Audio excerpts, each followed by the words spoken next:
The aftermath of the deadly hostage siege in Algeria carried out by Islamist terrorists in retaliation for the French campaign in Mali.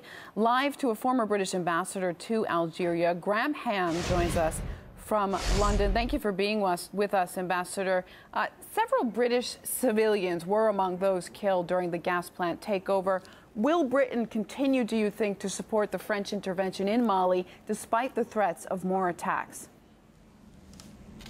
Oh, I think the United Kingdom will continue to support the French intervention. I imagine that the British government will also want to support our friends in Algeria in any way that they might ask us to. David Cameron has said that the fight against Islamic terrorists in North Africa could take decades. Can Britain really afford to get involved like they did in Afghanistan, which I should mention, of course, started out with George Bush saying that we would be in and out? Well, politicians tend always to say we'll be in and then we'll be out. I think Mr. Cameron knows that this will take time. I don't imagine that he is thinking of committing British ground troops to North Africa, but there's a lot we can do in terms of intelligence, technology, logistics. I think it does have to be done. The question really is how can we afford not to? There was the thought that France went in because of possible uranium resources there. What is Britain's interest then?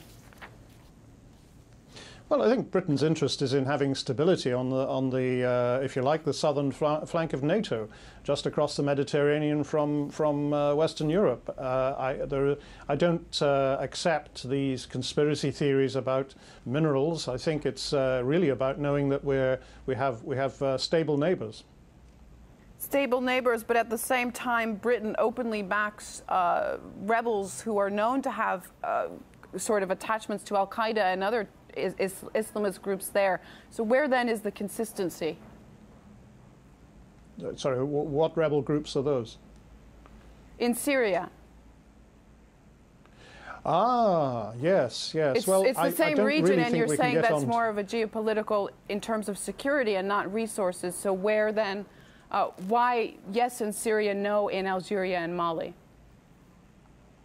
Well, I think it's a different story. This is not an Al-Qaeda-linked Islamist uprising in Syria. It's ordinary people who want a different life. They want to be rid of a tyrant Assad in charge of them, and this will solve itself, apparently without any intervention from the outside.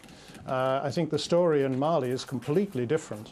It is a foreign intervention by the Al-Qaeda-linked terrorists themselves. This is not honest Malians trying to change the government.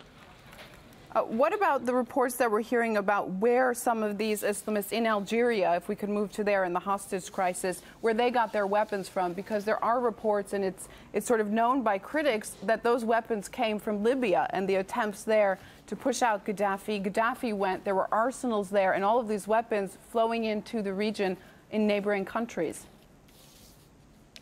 Actually, to my knowledge, the Algerian rebels are fairly well armed anyway, because they have been fighting the government in Algiers, as you probably know, since 1990, these Islamist rebels. But of course, the supply of weapons from Libya can only make matters worse.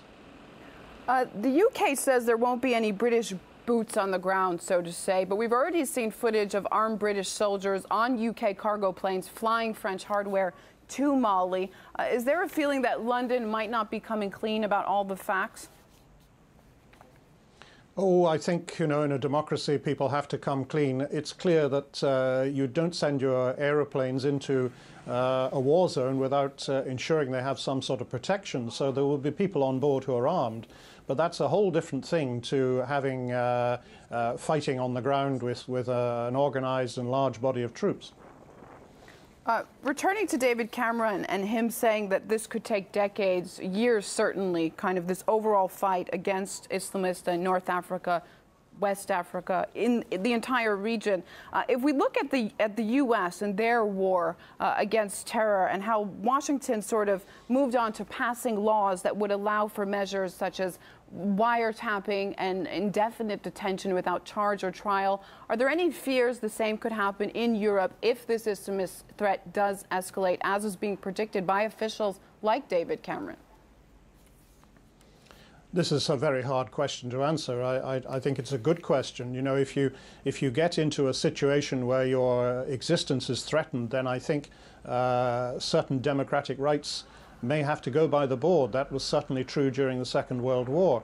But we're a long way from that sort of problem in Western Europe. And I, for one, I think many people in Western Europe would be very, very worried by indefinite detention and torture and all that sort of thing, which, you know, basically undermines democracy. Algeria is the third biggest gas supplier to Europe. If this Islamist insurgency does escalate, what effect do you think that might have on Europe's energy and economies, especially at this very difficult time for the euro? Well, there is a serious threat there. You know, no one can say that gas or oil supplies have been interfered with yet, but if the Islamist terrorists get the idea that they should interfere with them, then I'm afraid they can, because a lot of these pipelines are just run along the desert. So I think if that were to become a feature of Islamist terrorism in Algeria, for sure it would have an effect in Western Europe, but it's hard to quantify that. Just finally, as a diplomat, your personal opinion, how long do you think we'll see this kind of intervention in Mali? How far will it go? Well, I think it's a huge area. Mali is huge, Algeria is bigger.